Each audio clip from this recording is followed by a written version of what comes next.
అవుతుందని అసలు ఎక్స్పెక్ట్ చేయలేదు. అంటే ఇప్పుడు మనం బయట రాష్ట్రానికి వచ్చినప్పుడు మనం వేరే వాళ్ళ చేతిలో మోసపోవడం పర్లేదు, కానీ మనం ఇక్కడ ఉన్న తెలుగులో మనకి బొక్క పెడుతున్నారు అనమాట. అలా స్కామ్ చేస్తున్నారు. నేను టెంపుల్స్కి వెళ్ళలేదని అనట్లేదు, కానీ అన్ని ప్లేస్లు విజిట్ చేయలేదు, ఏం చేయలేదు. ఓన్లీ ఆ బీచ్ చుట్టూరే తిరుగుతూ ఉన్నాం.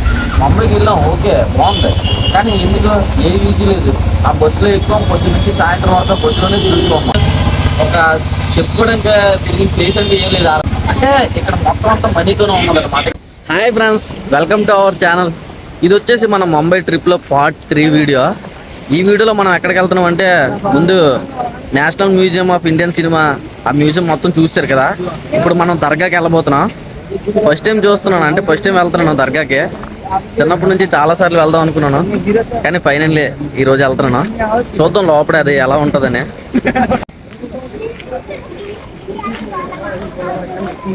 వెళ్తున్న దారిలో వ్యూ చూడండి, మామూలుగా లేదు. అంటే ఆ ఫ్లైఓవర్ ఏకంగా వాటర్లో కట్టేసి ఉన్నది. వెనకాల బిల్డింగ్స్ చూస్తే ముంబై ఎంత అప్డేటెడ్ అయ్యి ఉన్నదో అర్థమైపోద్ది. బిల్డింగ్లు అవి చూడండి. నేను ఇందాక బస్సులో వెళ్ళేటప్పుడు తీద్దాం అనుకున్నాను, కానీ కిటికీ వర్షం పడడం వల్ల కిటికీ మొత్తం వాటర్ అయిపోయింది. కానీ ఇప్పుడు మాత్రం చాలా నీట్గా కనబడుతుంది. వచ్చేసాం దర్గా దగ్గరికి. ఇదిగోండి మన ముందు ఉన్నారు కదా, దీన్ని ప్లేస్ నాకు తెలీదు, సంథింగ్ చెప్పారు అతను, మర్చిపోయినా. అక్కడ బోర్డు ఉన్నది, అక్కడికి వెళ్ళి చదువుదాం అది ఏంటని. దీన్ని హజ్లీ ఆలీ దర్గా అంటారు అనుకుంటాను. అక్కడ ఉన్నది హజ్లీ ఆలీ దర్గా ట్రస్ట్ అని. అంటే ఏదో ట్రస్ట్ తీసేస్తే అదే కదా ఉంటుంది. అప్పుడు మనకి వీడియో తీయనివ్వలేదు, వెళ్ళాం అలానే దర్శించుకున్నాం. నేను మా క్రాంతి కూడా బొట్లేం పెట్టలేదులే. ఈలోపు బయటికి నడిచి వచ్చేసాం. సడన్గా వీడియో తీస్తుంటే అంటే చెప్పారనమాట వీడియో తీయకూడదని ఆపేసాను. ఇప్పుడు దర్గాకి ఇటు సైడ్ వచ్చాం, చూడండి ఎలా ఉందో. ఈ దర్గా పక్కనే బీచ్. అందరూ ఇప్పుడు వర్షం పడుతున్నా సరే ఇంతమంది స్నానం చేస్తున్నారంటే ఏమనుకోలే, వీళ్ళకి అసలు టైం పడలేదు. ఇక్కడ స్నానం చేస్తారు ఎవరన్నా చూడు. అదే కదా, ఫుల్ రాయిలు ఉన్నాయి. ఏమైనా పెద్ద పెద్ద అల్లలు వచ్చి అనుకోండి. చిన్నపిల్ల అక్కడ ఒకసారి ఇలా చూడండి, చిన్నపిల్లలు కూడా అలా ఉన్నారు. ఏమైనా అలలు అయ్యి వచ్చాయి అనుకోండి మళ్ళీ డేంజర్ కదా, కొంచెం జాగ్రత్తగా ఉండాల్సిందే. కానీ మనం ఏం చెప్తాం చెప్పండి, అది వాళ్ళ ఇష్టం. ఫుల్గా ఎంజాయ్ చేస్తున్నారు. బయటకు వచ్చేసాం, బయట నుంచి వ్యూ చాలా బాగున్నది. మీకు ఒక కామెడీ వేసిన చెప్పాలి. మాకు ఇప్పుడు చెప్పాడు కదా ఈ ట్రిప్ గురించి, అక్కడ మేము రూమ్ తీసుకున్న అతను ఏమన్నాడంటే, ఇక్కడ దర్గా గుడి ఉంటుంది, ఆ దేవుడు ఉంటాడు, దేవుడి దగ్గరికి వెళ్ళామంటే సముద్రం రెండు పక్కల వేరైపోద్దని చెప్పాడు. నేను నిజంగా అంటే ఇప్పుడు మధ్యలో ఉంటుంది, వెళ్తే మనం అడిగేస్తుంటే అటు ఇటు కాలు పక్కన సముద్రం ఉంటుంది, మధ్యలో దారి ఉంటుంది అనుకున్నాను. కానీ అలా ఏం లేదు. ఆ చివరి నుంచి ఈ చివరి వరకు రోడ్డు ఉండి ఇక్కడ దర్గా ఉన్నదనమాట. అలాగే ఉంటుందిలే, కానీ ఈ రోడ్డు ఎంత ఫ్లడ్స్ వచ్చినా సరే మొలగదంట. అదే ఇక్కడ స్పెషాలిటీ. ఇలాంటివి జరిగినప్పుడే దేవుడు ఉన్నాడు అనేసి నమ్మకం మనకి బాగా పెరిగిపోతూ ఉంటుంది. దర్గా నుంచి రిటర్న్ వెళ్ళిపోతున్నాం. చాలా మంది వస్తున్నారు. మళ్ళీ వర్షం ఎక్కువైపోయింది. వర్షం వదిలేదు నన్ను మా కత్తిసింది కూడా. నేనే గేట్ ఆఫ్ ఇండియాకి వెళ్ళాం, ఫుల్ మబ్బు చేసింది. ఆ తర్వాత నేషనల్ మ్యూజియం ఆఫ్ ఇండియా అదే ఆ సినిమా మ్యూజియం దాంట్లోనే కొంచెం సేఫ్గా ఉన్నాం, ఎందుకంటే అది బిల్డింగ్ కాబట్టి ఏం రాలేదు. ఇది మొత్తం అవుట్డోర్ కదా, వర్షం అలా కంటిన్యూస్గా పడుతూనే ఉన్నది. మళ్ళీ బస్ దగ్గరికి వెళ్ళేసరికి తడిచిపోతామేమో అని భయంగా ఉన్నది. మళ్ళీ బస్ ఎక్కిందా వర్షం ఉండదు. కానీ నాకు ఒకటి అనిపించింది, వీళ్ళందరినీ చూసిన తర్వాత ఏదో ఒక ముస్లిం అమ్మాయిని పెళ్లి చేసుకుందాం అని. కట్ చేస్తే నాకెందుకు కట్ చేస్తారు, మా ఓడి కట్ చేస్తారు మా బావుకి. వెళ్ళే దారిలో అయితే ఇక్కడ కొన్ని ఉన్నాయి ఐటమ్స్, స్పెట్స్, బొర్కాలు, ఇంకా బొమ్మలు అవి ఉన్నాయి. చాలా హడావిడిగా ఉన్నది. మనం ఏమైనా తీసుకుందాం అంటే మనకి సంబంధించినవి ఏవి లేవు. స్పెట్స్ అవి కొంచెం బాగున్నాయి, చూద్దాం ఏమైనా నచ్చితే తీసుకుందాం. కొనుక్కోలేదు. మేము బస్సు ఏ ప్లేస్లో అయితే దిగాం ఆ ప్లేస్కి వచ్చేసాం. ఇక్కడ సరదాగా ఏమన్నా తిందాం అని చెప్పి ఇందులోకి దూరాడు మా క్రాంతి కూడా. ఆ చాక్లెట్ స్మూర్తి ఉంది కదా, అది 120. అదే మిల్క్ కేక్ ఏదో సంథింగ్ స్వీట్ లాంటి తీసుకుందాం అంటే అది 200 చెప్పాడు. 250 గ్రాములు 275 రూపాయలు. డబ్బుకి మా ఫీజులు ఎగిరిపోయి బస్సు కోసం వెయిట్ చేస్తూ ఉన్నాం. మా వాళ్ళు ఎవరు దిగలేదు, మేమే దిగాం. ఇట్లా ఏమన్నా దొరికితే చూస్తే ఇవి దొరికే.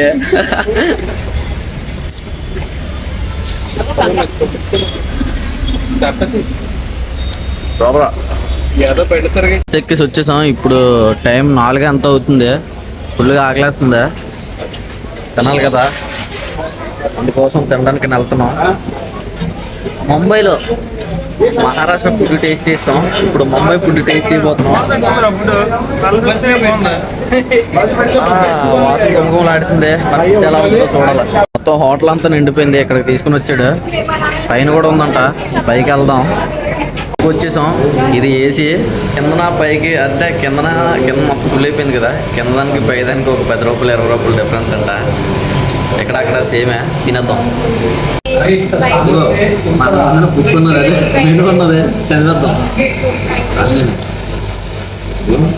ఇవన్నీ ఏం తీసుకుంటారు?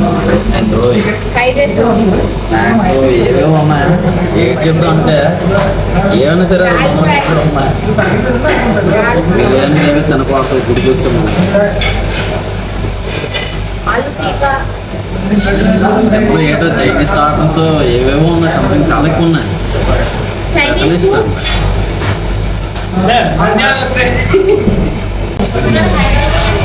నవ్వుతుంది.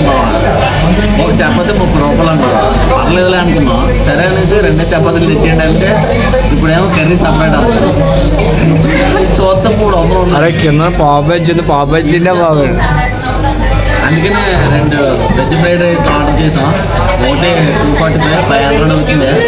భయ్యా ఫ్రైడ్ రైస్లో ఇది అసలు మా మని కూడా ఒక పక్కన కూడా రాదు. ఇది 250 అంట. కనీసం ఒకటి కూడా సరిపోదు, ఒకటిని ఇద్దరికైనా సరిపోద్ది. ఇంకా ఎంత వచ్చింది అంతే. కర్రీస్ కూడా ఏం తీసుకురాలేదు, ఓన్లీ ఫ్రైడ్ రైస్ మాత్రమే.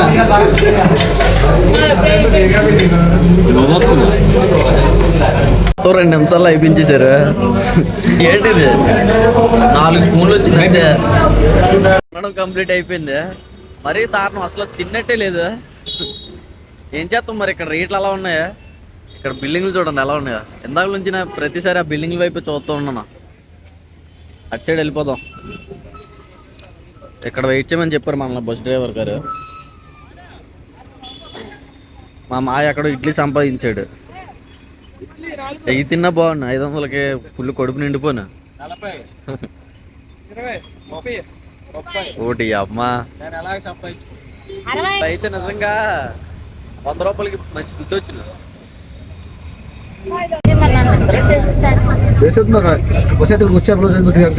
ఇప్పుడు ఏదో 11D షో అంట, అక్కడ తీసుకెళ్తున్నారు.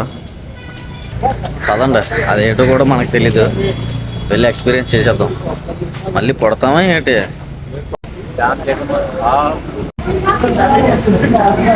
ఇప్పుడే వెళ్ళొచ్చాం, అదే 11D షోకి. అది మామూలు చిన్నపిల్లలు ఆడుకునే ఆటలో ఉంది. అంటే స్పెట్స్ ఇచ్చారు, రోలర్ కోస్టర్. మన సీట్లు అటు ఇటు టర్న్ అవుతుంటే ముందున స్క్రీన్ మీద పట్టలు ఉంటాయి కదా, దాని మీద వెళ్తున్నట్టు అనిపిస్తుంది. అంతలా ఏం లేదులే. ఎంత రియాలిటీ అంటే అందరూ వర్షం పడుతున్నట్టు వస్తే వీళ్ళు మా మీద నీళ్ళు చల్లేశారు. ఒకవేళ అందరూ గాలి వస్తున్నట్టు వస్తే మా పైకేమో ఫుల్ ఫోర్స్ గాలి వచ్చింది. చొరపాడు. కానీ చిన్నపిల్లలు అయితే ఫుల్గా ఎంజాయ్ చేస్తారా, నేను కూడా ఎంజాయ్ చేసాంలే. మళ్ళీ మేము దాదర్కి వెళ్తున్నాం. దాదర్ ఈ వెళ్ళే దారిలోనే చాలా ఇల్లులు చూపించారు. అమితాబ్ బచ్చన్, షారుఖ్ ఖాన్, ఇంకా టైగర్ సార్ అవన్నీ ఇలా చూసి కొలు మూసి తెరిసేలో వెళ్ళిపోయా. ఎన్నిసార్లు తిరిగినా సరే ఈ బీచ్ చుట్టూరే తిరుగుతున్నాం. ఈ ముంబై పార్క్ వీడియోలో ఇంకా చాలా ప్లేస్లు యాడ్ చేద్దాం అనుకున్నాను, కానీ వెళ్తాయి కదా యాడ్ చేయడానికి. నిజంగా ఎలా అవుతుందని అసలు ఎక్స్పెక్ట్ చేయలేదు. అంటే ఇప్పుడు మనం బయట రాష్ట్రానికి వచ్చినప్పుడు మనం వేరే వాళ్ళ చేతిలో మోసపోవడం పర్లేదు, కానీ మనం ఇక్కడ ఉన్న తెలుగులో మనకి బొక్క పెడుతున్నారు అనమాట. అలా స్కామ్ చేస్తున్నారు. మేము రూమ్ తీసుకున్నాం కదా, ఆ రూమ్ అతనే ఇప్పుడు ఇదంతా అయ్యింది. ఏం చేశాడంటే అతను 1500 చెప్పాడు అనమాట. ఇంతకుముందు మేము 300 పెట్టి వెళ్ళాం, జస్ట్ 300 మనిషికి నాసిక్ ట్రిప్. ఒక 6-7 టెంపుల్స్కి వెళ్ళాం. అంటే ఇప్పుడు నేను టెంపుల్స్కి వెళ్ళలేదని అనట్లేదు, కానీ అన్ని ప్లేస్లు విజిట్ చేయలేదు, ఏం చేయలేదు. ఓన్లీ ఆ బీచ్ చుట్టూరే తిరుగుతూ ఉన్నాం. ముంబైకి వెళ్ళాం, ఓకే బాగుంది, కానీ ఎందుకు ఏ యూజ్ లేదు. ఆ బస్సులో ఎక్కువ పొద్దు నుంచి సాయంత్రం వరకు బస్సులోనే తిరుగుతూ ఉన్నాం. మహా అయితే గేట్ ఆఫ్ ఇండియాకి వెళ్ళాం, ఒక మ్యూజియంకి వెళ్ళాం, అంతే. ఆ తర్వాత ఒక చెప్పుకోవడానికి తిరిగిన ప్లేస్ అంటే ఏం లేదు. ఆ రైడ్ అంటారా ఏముంది, మా దగ్గర బోర్డులు ఉన్నాయి బీచ్, కాకపోతే ఫ్యామిలీతో వచ్చాం కాబట్టి పర్లేదు. అప్పుడు ఏం చెప్పాడు, అంటే ఇక్కడ పెద్ద వినాయక టెంపుల్ ఉంటుంది నాకు చెప్పాడు. ఆ టెంపుల్ పేరు మర్చిపోయింది, సిద్ధి వినాయక ఏదో టెంపుల్. దాంతోపాటు ఇంకోటి ఏంటంటే చోరు బజార్కి వెళ్తామని చెప్పాడు. నేను చాలా ఎక్స్పెక్ట్ చేశాను ఆ చోర్ బజార్ వినాయక టెంపుల్కి వెళ్దామని, కానీ ఇలా అయింది. అంటే ఇక్కడ మొత్తం అంతా మనీతోనే ఉన్నది అనమాట. ఇక్కడికి వచ్చిన తర్వాత మనకి ఏమర్థమైందంటే హిందీ రావాలి మనకు మెయిన్, లేకపోతే ఇంగ్లీష్ అనేది వచ్చి ఉండాలి. అక్కడ సింపుల్గా చెప్పాడు అనమాట మాకు రూమ్లోనే, నిజంగా సింపుల్గానే ట్రిప్ అయిపోద్ది అనుకున్నాం. కానీ ఏం చేశారంటే అక్కడ బస్సు ఎక్కించిన తర్వాత ఇద్దరు కూర్చున్న సీట్ ఏమో నలుగురికి ఇచ్చాడు, ఒకరు కూర్చున్న సీట్ ఏమో ఇద్దరికి ఇచ్చాడు, మళ్ళీ దానికి 300 తీసుకున్నాడు. సరే పోయింది. ఇక్కడికి వచ్చిన తర్వాత మళ్ళీ ఏసీ అని చెప్పి పర్సన్ దగ్గర 100 రూపీస్ ఛార్జ్ చేశాడు. మొత్తం 8 మెంబర్స్కి 800. ఇక్కడేంటి మార్నింగ్ మమ్మల్ని వేరే దగ్గర దింపేసి ఇక్కడ నుంచి ట్రైన్ ఎక్కమన్నారు ఈ దాదర్కి. అక్కడ నుంచి అసలు మాకు హిందీ వస్తే ఏమొచ్చి చెప్పండి, ఎన్ని తప్పులు పడ్డం తెలుసా ట్రైన్ అక్కడికి. ఎలా అయితే మొత్తానికి ఇక్కడికి వచ్చాం, ట్రిప్ కంప్లీట్ అయింది. కానీ మీ అందరికీ ముందుగా చెప్తున్నాను, ఎక్కడికైనా వెళ్ళినప్పుడు మాత్రం ముందే చూసుకోండి, అన్నీ ముందే కనుక్కోండి. ఇలాగే తప్పులు పడాల్సి వస్తుంది. అంటే షిర్డీ వచ్చి ఇలా ముంబై వద్దాం అనుకున్నప్పుడు మాత్రం ఎవరు మాత్రం నమ్మకండి. మీకు తెలిస్తే రండి, మీకు హిందీ అది వచ్చి ఉంటే నమ్మకం, అంటే ఇక్కడ బాగా నమ్ముతున్నారండి. మేము అక్కడ మాటలన్నీ వచ్చాం, కానీ ఇంత పెద్ద అయింది. కానీ కొన్ని ప్లేసులు తిరిగాం, బాగానే ఉంది. ముందే జాగ్రత్తగా చూసుకుంటే ఎక్కడికైనా సరే బయటకు వెళ్ళినప్పుడు మాత్రం మనకి ఏదైనా లాంగ్వేజ్ వచ్చి ఉండాలి. సరే అంటే నాకు ఇలా జరిగింది కాబట్టి మీకు ఎవరికి జరగకూడదని చెప్తున్నాను. మీకు ఈ వీడియో అనిపించింది కింద కామెంట్ చేసేయండి. మీరు కూడా ఇలా ట్రిప్కి వెళ్ళినప్పుడు ఎప్పుడైనా ఇలా ఎక్స్పీరియన్స్ చేశారా? అంటే ఇన్ని ప్లేసులు తిరిగాం అని చెప్పి ఏదో చూపించకుండా తీసుకురావడం, ఇలా చాలా జరిగే ఉంటాయి. అలాంటి ఎక్స్పీరియన్స్ ఏమైనా ఉంటే కింద కామెంట్ చేసుకోండి. సరే మరి వెళ్ళే ముందు అయితే మన అకౌంట్ని సబ్స్క్రైబ్ చేసి పెట్టుకోండి. నెక్స్ట్ వీడియోలో కలుసుకుందాం. అందరికీ టాటా, బాయ్ బాయ్.